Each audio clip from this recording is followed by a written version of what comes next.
hablamos ya de los elementos del Estado como tal. Y arrancábamos por dar una definición, una explicación de lo que es pueblo y población.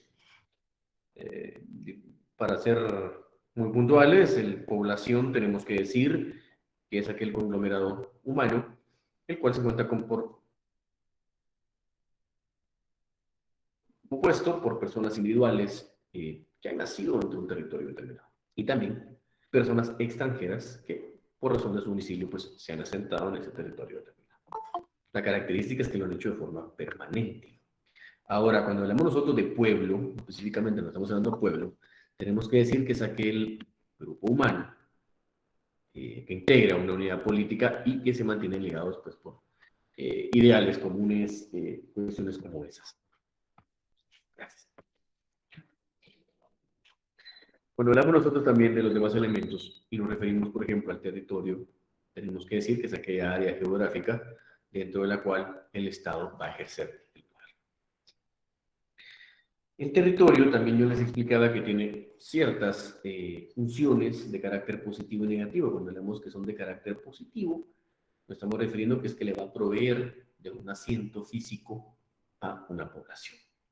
Y también va a determinar o va a señalar el espacio geográfico donde se va a aplicar el orden jurídico que pues, ha sido emanado de la soberanía del Estado.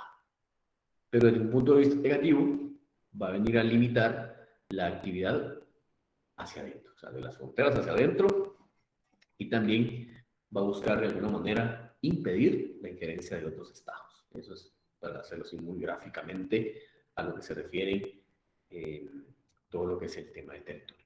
Cuando hablamos nosotros del ordenamiento jurídico como otro elemento del Estado, pues lo tenemos que explicar como aquel conjunto de normas jurídicas que son de distinta jerarquía y que se van a aplicar dentro de un territorio determinado. Y casi que de la mano con el ordenamiento jurídico, pues viene uno bien importante como lo es el poder, porque fíjense que el poder se define como la capacidad de poder influir o determinar la conducta de otra persona conforme a lo expresamente que la ley tiene establecido o le permite al individuo.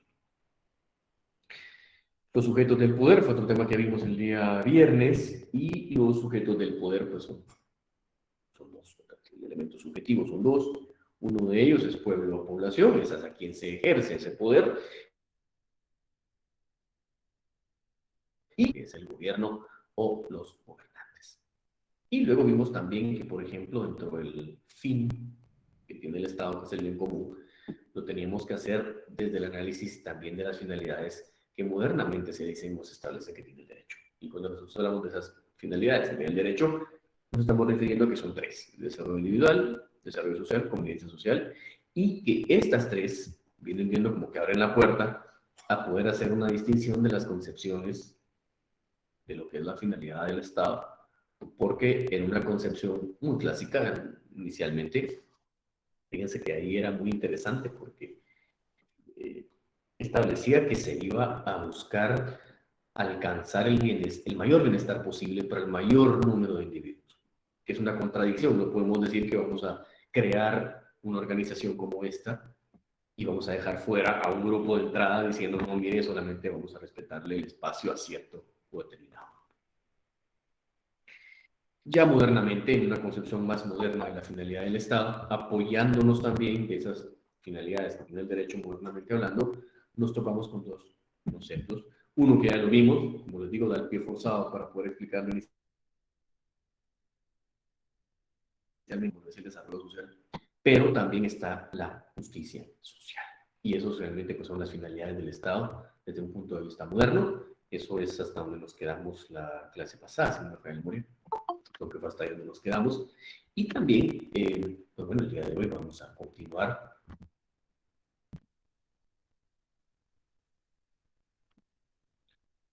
Vamos a continuar con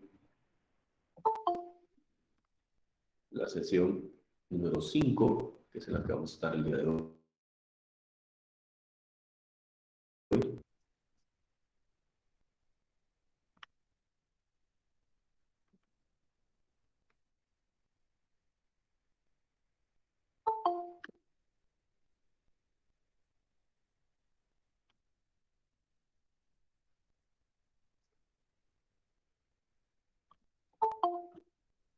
Así siempre vamos arrancando en lo más puntual posible. Espero que vayan llevando la secuencia. Y si ustedes han ido llevando la secuencia, se han dado cuenta que ya el contenido del primer parcial pues ya está un poquito cargado, empieza a ser ya eh, interesante el tema y aparte de eso, pues ya ustedes también se van dando cuenta que de alguna forma va creciendo también el contenido. Espero que lo vayan llevando de la mano, porque hacer un tema netamente filosófico pues, tiende a crear cierta confusión si ustedes lo quieren aprender todo o lo quieren estudiar todo el día antes del examen. Va a ser mucho más complicado que llevar la secuencia como vamos. Solo estoy abriendo el archivo de la sesión de hoy y arrancamos. Un segundito. Todo lo tengo en la nube, entonces a veces depende de dónde tenga la conexión, es que se tarda un poquito más.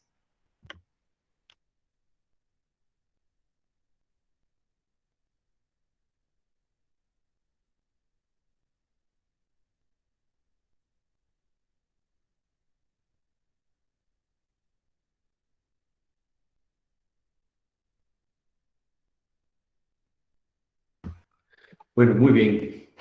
Hoy vamos a empezar a ver aquellos elementos que nos permiten estructurar el Estado. Cuando decimos aquellos elementos que nos permiten estructurarlo o que estructuran el Estado como tal, ustedes se recordarán que dentro de los conceptos que ya vimos, esas definiciones que hicimos, por ejemplo, del ordenamiento jurídico, ya nos quedó claro que este viene y ha emanado directamente de la soberanía.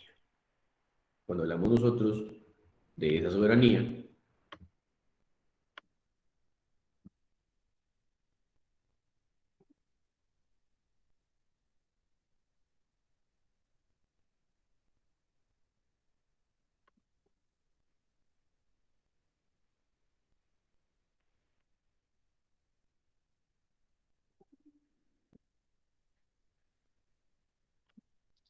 me confirman si tienen ahí la imagen de la presentación, por favor. Solo me pueden decir sí, ahí estamos.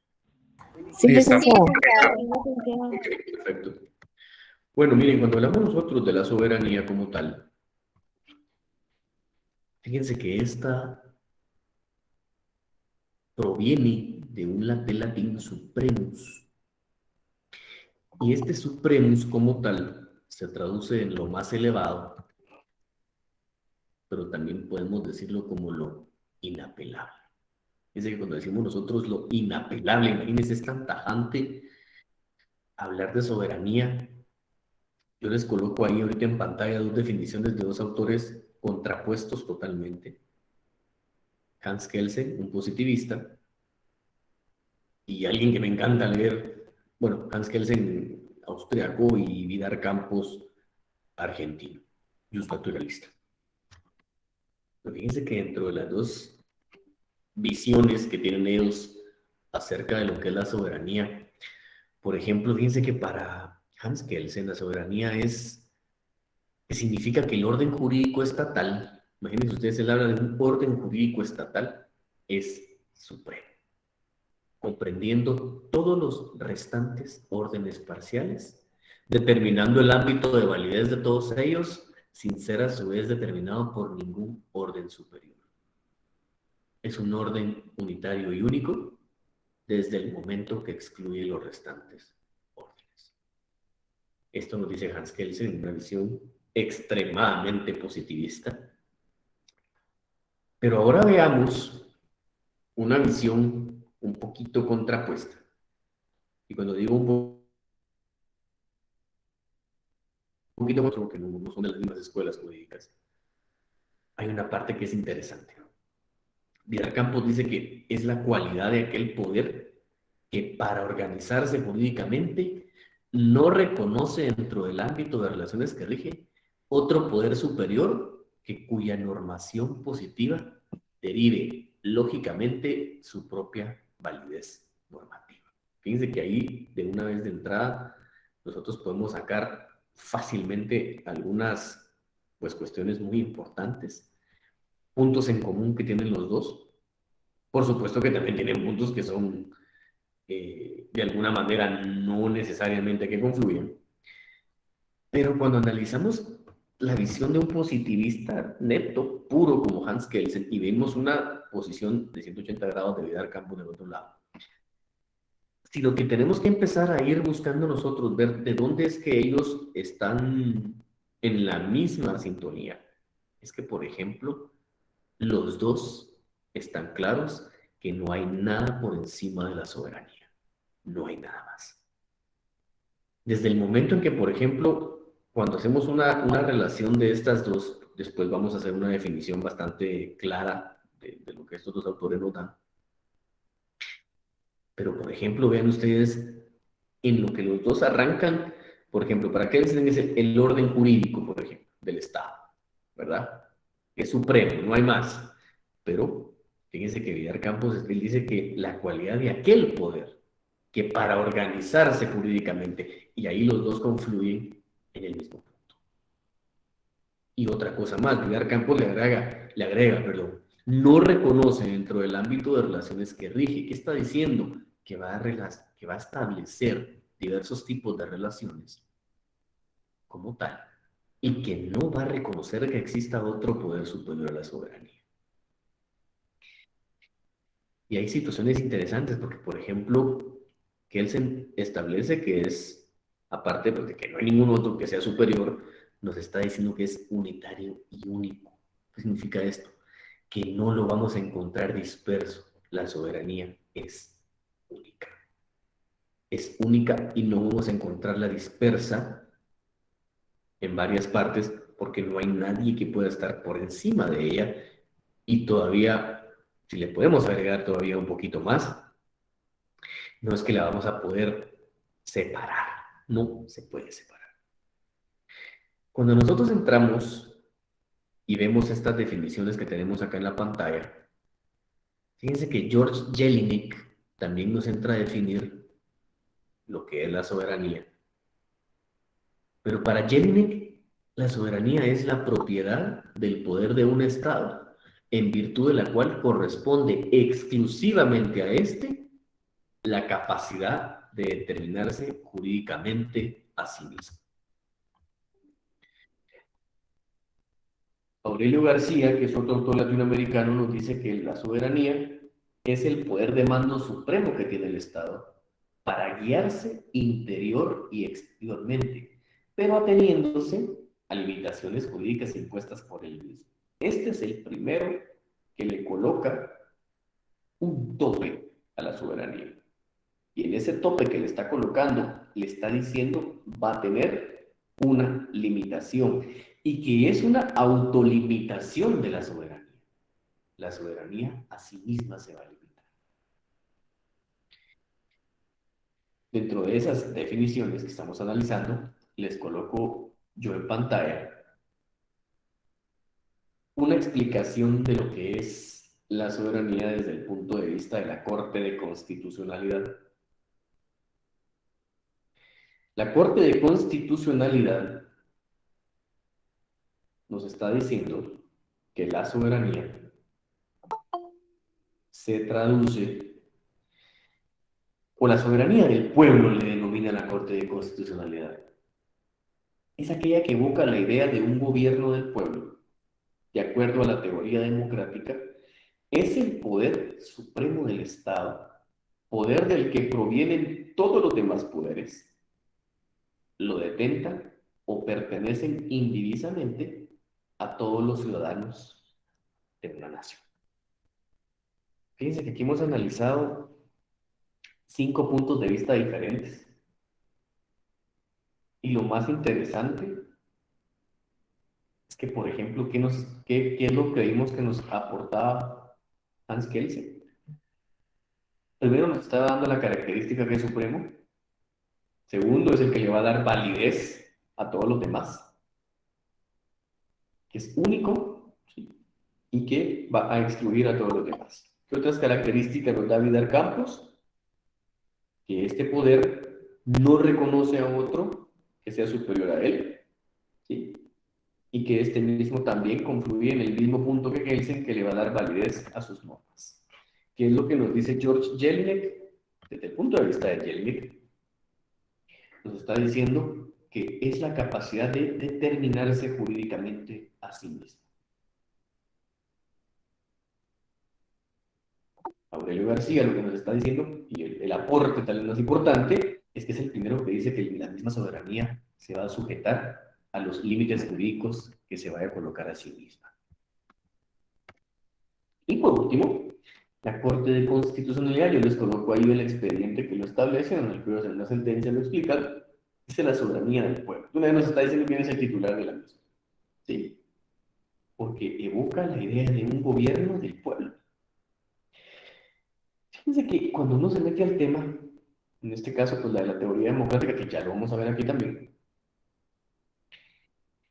tenemos que encontrar cuál es el sistema perfecto, dicen muchas veces, cuál es el régimen perfecto, cuál es el sistema de gobierno perfecto. Y la democracia resulta siendo el que menos daño causa, si lo queremos ver desde un punto de vista de la teoría del Estado. Ya lo vamos a ver, vamos a ir llegando a eso. Pues ya con estos 5 puntos de vista, 2 positivistas, 2 naturalistas y uno jurídicamente emitido por un tribunal constitucional, como la Corte de Constitucionalidad de Guatemala, ya nos permite a nosotros armar una definición bastante sencilla, bastante práctica, pero que para llegar a esa definición me gustaría que, por favor, alguien que tenga a la mano su Constitución, se pueda ubicar en el artículo 141 de la Constitución y, si fueran tan amable, de darle lectura. Artículo 141. Soberanía. La soberanía radica en el pueblo, quien la delega para su ejercicio en los organismos legislativo, ejecutivo y judicial. La subordinación. Fíjense que con esa definición, esa conceptualización de soberanía que nos da la misma Constitución, a nosotros nos da prácticamente la solución de cómo poder dar una definición bastante sencilla. No obstante, bastante sencilla. Cuando ustedes la pretendan explicar, tiene 5 puntos de vista diferentes y también tiene una definición de un tribunal constitucional. En este caso, vamos a definir, y esta es una definición que vamos armando en clase, que la soberanía es aquel poder supremo por medio del cual se organiza jurídicamente el Estado, el cual el titular del mismo es el pueblo, quien lo delega. A cualquiera que ustedes le den esta explicación o esta definición de lo que es la soberanía, y le llegara a refutar, le llegara a decir que no lo convence, le llegara a decir que no está convencido que esa sea la verdadera, ustedes tienen ahí a 4 autores diferentes para darle una explicación de constitucionalidad y también el artículo 141 de la Constitución. ¿Cuáles son los elementos de la soberanía? Fíjense que aquí interesantemente los vamos sacando y todo esto lo vamos abstrayendo de las definiciones que hay. Ya estamos claros que es un poder supremo, que es un poder superior, por lo tanto el primer elemento de la soberanía es que tiene supremacía. Ojo con esto, no lo vayan a confundir, por favor, con una supremacía constitucional, que me imagino que ese tema ya lo vieron en constitucional o están por verlo, lo están viendo, no lo vayan a confundir porque son dos cosas diferentes. Son dos cursos que van de la mano y que muchas de las cosas que se desarrollan en uno y en otro pueden llegar a confundirse, pero quiero que quede bastante claro que este no es un principio del derecho constitucional, sino que este es un elemento propio de la soberanía también, que es la supremacía. Y cuando hablamos nosotros de esa supremacía como elemento de la soberanía, se traduce en que es la voluntad del Estado, que no admite contrarresto. Cuando hablamos de esto es que no va a admitir nada más en el orden interno. ¿Por qué? Porque va a estar respaldada por un poder supremo. Y ese poder que es supremo resulta siendo irresistible y no condicionado. Ese poder como tal, ustedes no pueden resistirse a la soberanía del Estado. No se puede. tampoco va a estar condicionado a que en qué casos sí y en qué casos no. Y cuando hablamos nosotros de que, por ejemplo, la soberanía cuenta con independencia, fíjense que este es un elemento de la soberanía que se va a manifestar hacia afuera. Es en el exterior del Estado, a diferencia de la supremacía. Si ustedes lo ven ahí en la pantalla, la supremacía no admite contrarresto en el orden interno. ¿Qué significa esto? Que es hacia adentro. Y en la independencia es el elemento que se manifiesta, pero hacia afuera, es en el exterior del Estado. Y es el que le va a permitir conducirse y actuar con libertad en el ámbito o campo internacional en condiciones de igualdad con los demás estados. Miren acá, son dos cosas que yo siempre, pues, cuando uno se entra a analizar, o que uno entra en este tipo de... Cuando uno entra en este tipo de análisis, se da cuenta de muchas cosas que deberían ser de una forma, pero pues que resultan siendo de otra. Y cuando digo que resulta siendo de otra,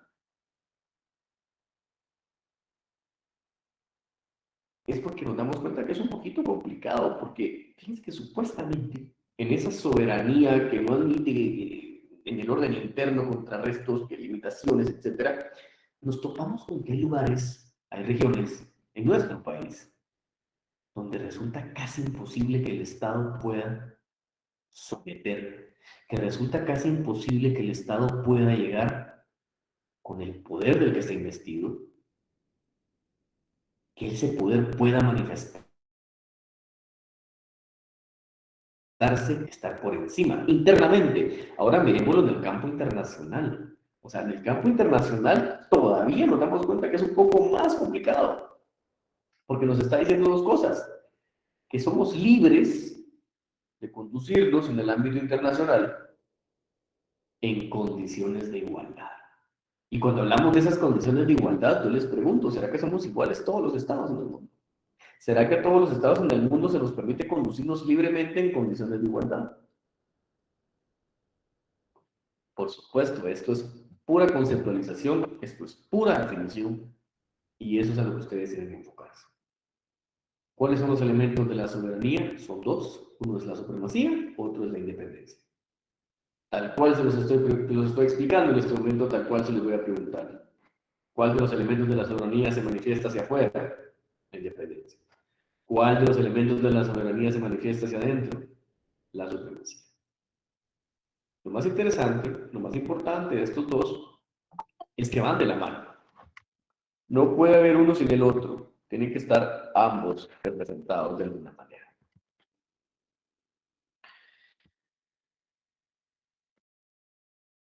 Cuando nosotros decimos de cómo se va a manifestar esa independencia, fíjense ustedes de que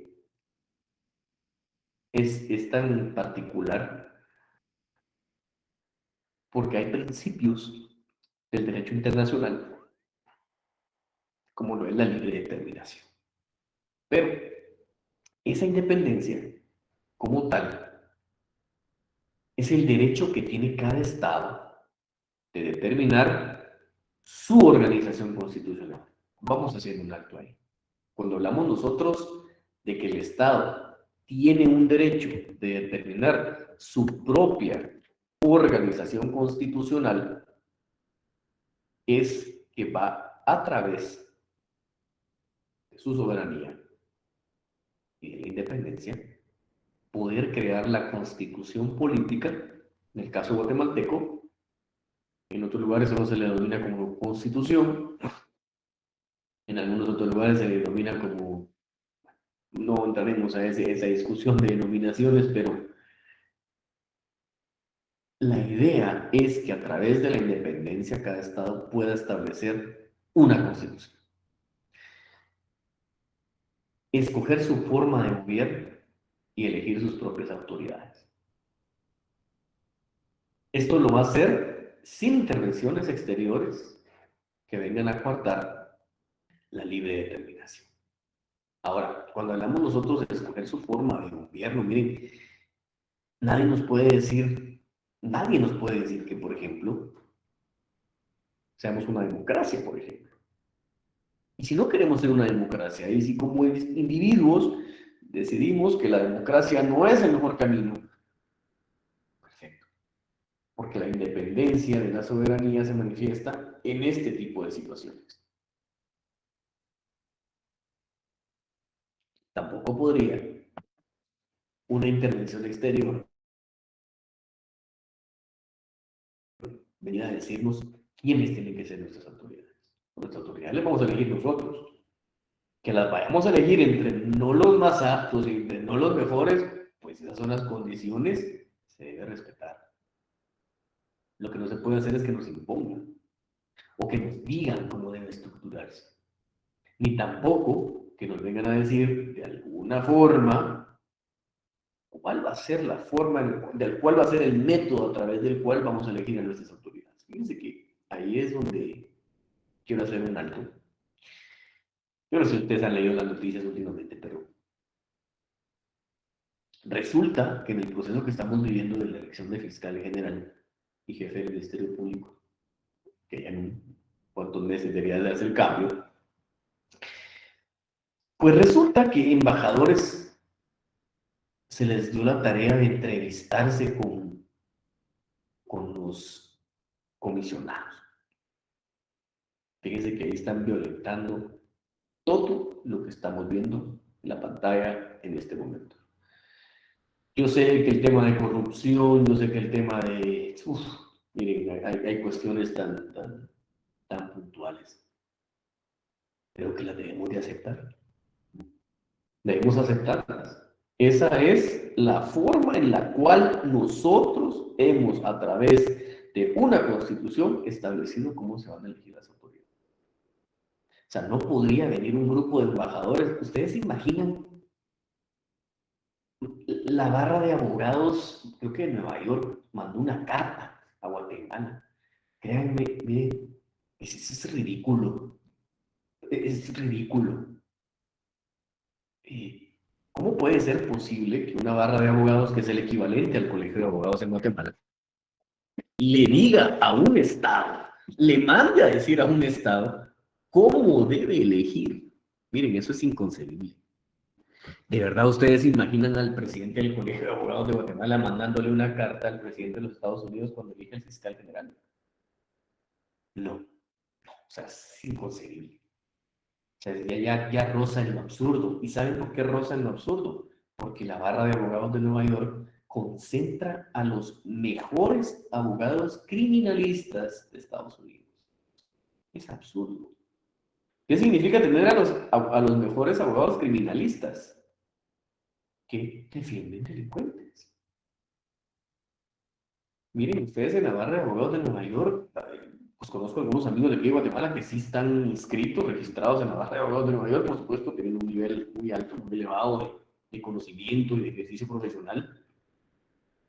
Pero evidentemente ahí ustedes van a encontrar personas que van a defender lavado de dinero, narcotráfico, cualquier delito que se les ocurra. Entonces, ¿cómo puede ser posible que esto para nosotros sea noticia?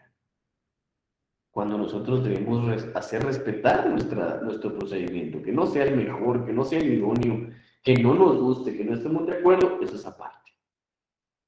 Pero acudir a ese tipo no sé cómo llamarlo, de noticias que generen bulla, que generen un poquito de inconsistencia, estamos violentando la independencia que tenemos por medio de la soberanía. O sea, nos la están vulnerando de todas las formas posibles. Hay que aceptarlo, se han cometido errores en el estado de Guatemala. O sea, tenemos 200 años de existir y en esos 200 años evidentemente vamos atrasados en muchos temas. Pero si regresamos aquí un poquito, fíjense ustedes de que es lamentable decirlo, pero acá donde les estoy poniendo el cursor en este momento,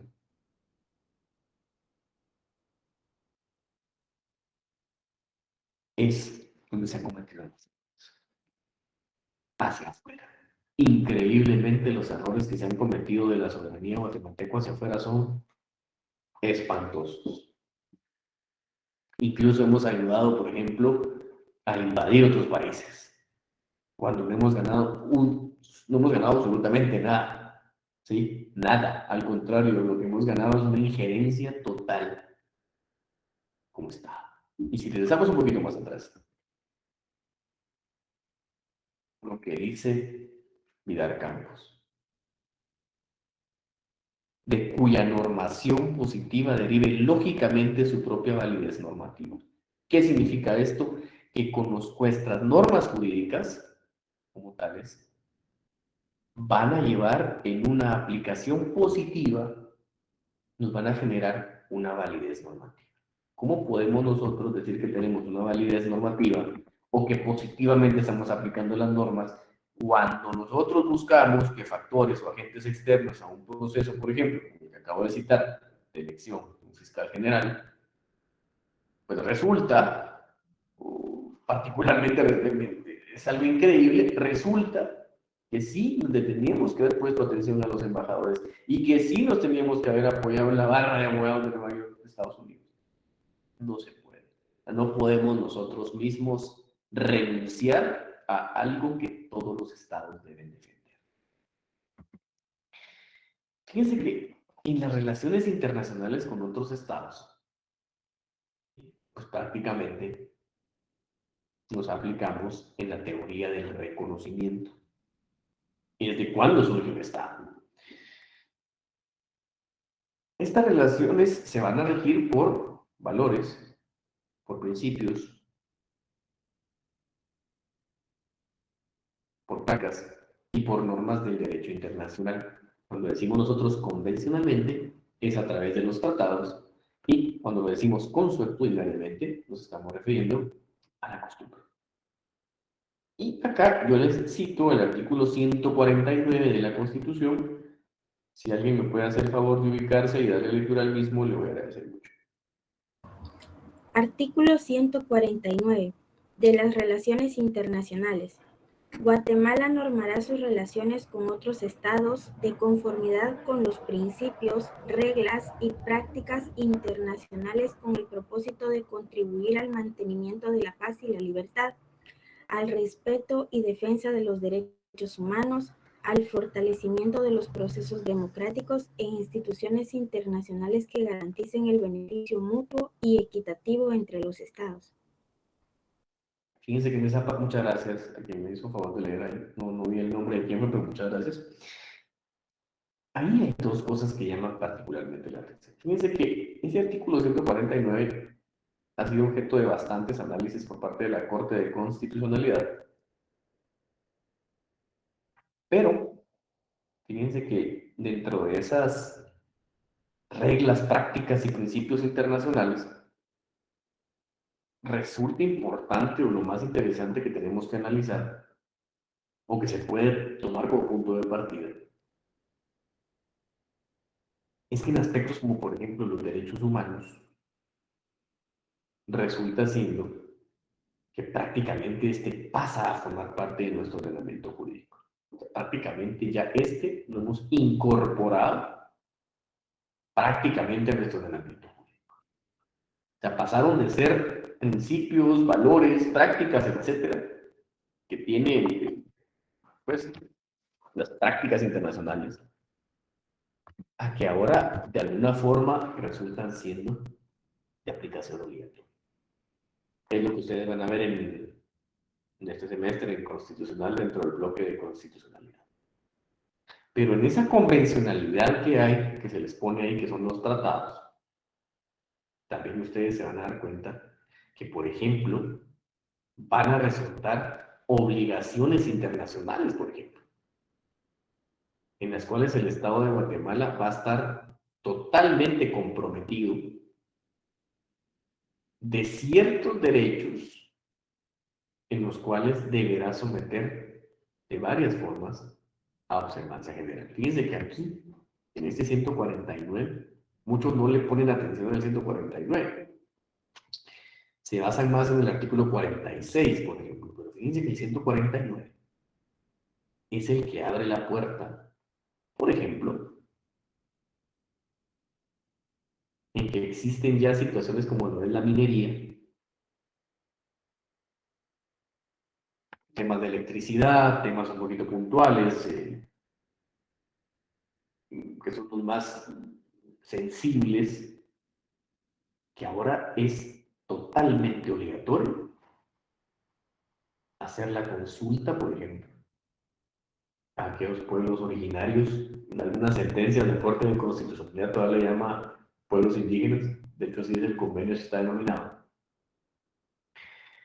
pero que prácticamente le está diciendo, vaya a consultarle a estos pueblos todavía. Entonces, ahí es donde uno a veces entra con una contradicción, y en esa contradicción que uno entra, o con la que nos topamos, es porque entonces, y no habíamos dicho aquí atrásito, que la independencia y la supremacía, uno es hacia afuera y el otro es hacia adentro, y ahora resulta que no puedo ni siquiera aplicar uno y otro, porque tengo que aplicar las prácticas y los compromisos internacionales.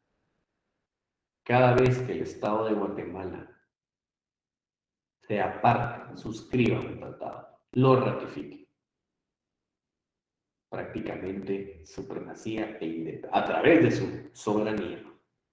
Esa supremacía que va hacia adentro y esa independencia que va hacia afuera, prácticamente está diciendo, señores, yo acepto las condiciones que me están colocando. Y las condiciones ya no las coloco. Por eso a veces cuesta entender este tema de las relaciones internacionales con otros estados, porque no solamente ahora son relaciones con otros estados. Y la compañera que nos hizo favor de leer el artículo 149, ustedes ya se dieron cuenta que en ese 149 también prácticamente le está diciendo de que va a ser parte de instituciones internacionales que garanticen el beneficio mutuo.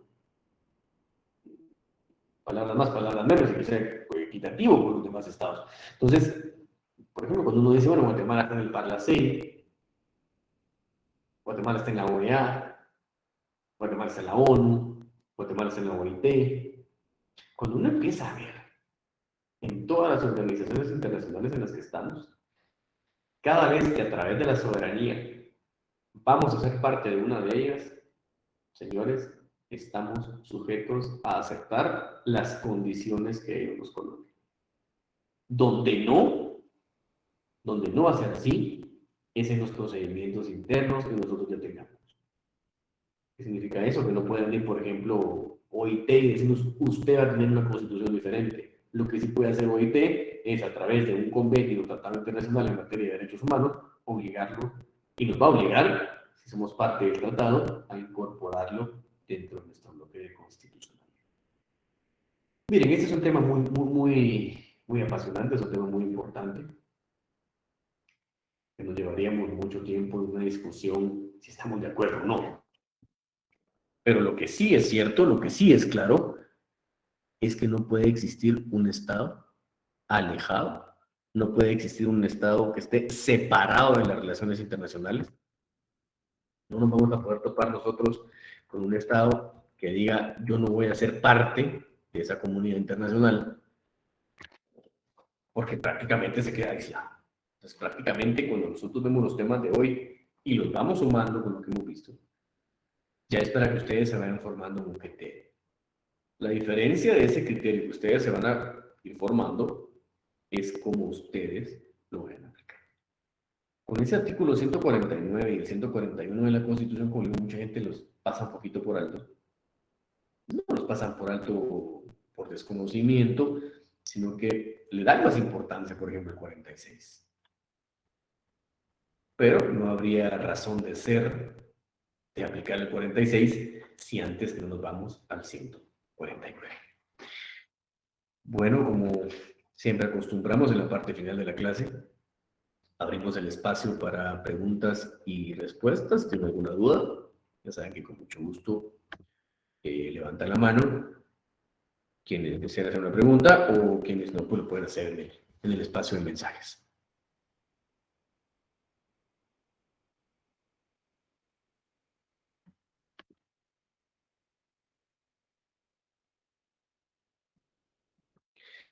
Bueno, si estamos todo claro el día de hoy, lo dejamos hasta acá.